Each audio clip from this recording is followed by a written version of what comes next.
বিরতি কার্যকর হয়েছে তখন ইরানি প্রেসিডেন্ট মাসুদ পেজেশকিয়ান মুখ খুললেন জাতির উদ্দেশ্যে।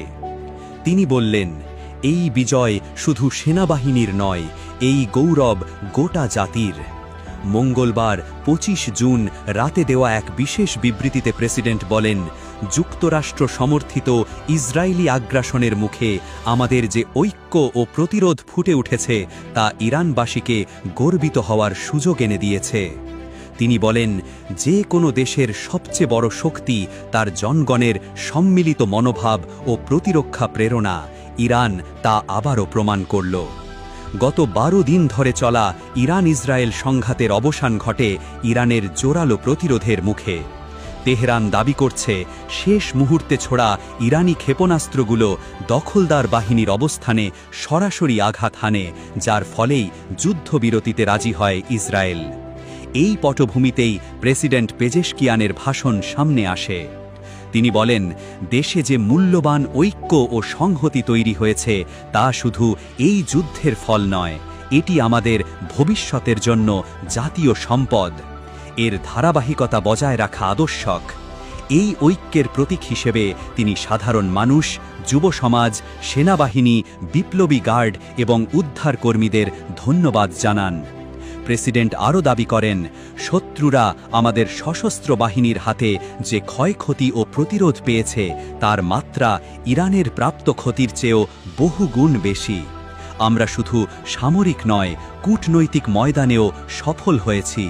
তিনি জোর দিয়ে বলেন, এই দুঃসাহসী হামলা তাদের নিজ কাঁধে বড় মূল্য চাপিয়ে দিয়েছে। এই সংঘাত শুধু আঞ্চলিক রাজনীতির নয়, গোটা বিশ্ব এখন জানে ইরানি জাতির মান, আত্মসম্মান ও প্রজ্ঞার জায়গাটা কোথায়।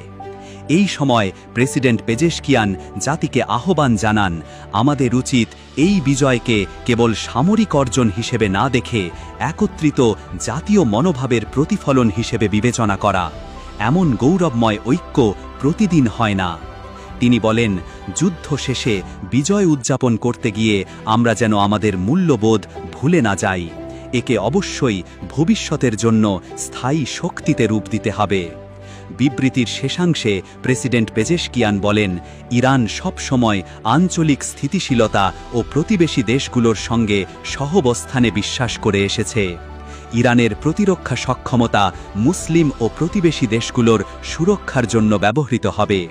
তিনি আরও জানান, যুদ্ধ নয়, শান্তি ইরানের লক্ষ্য, তবে প্রয়োজন হলে আত্মরক্ষায় কেউ আমাদের রুখতে পারবে না।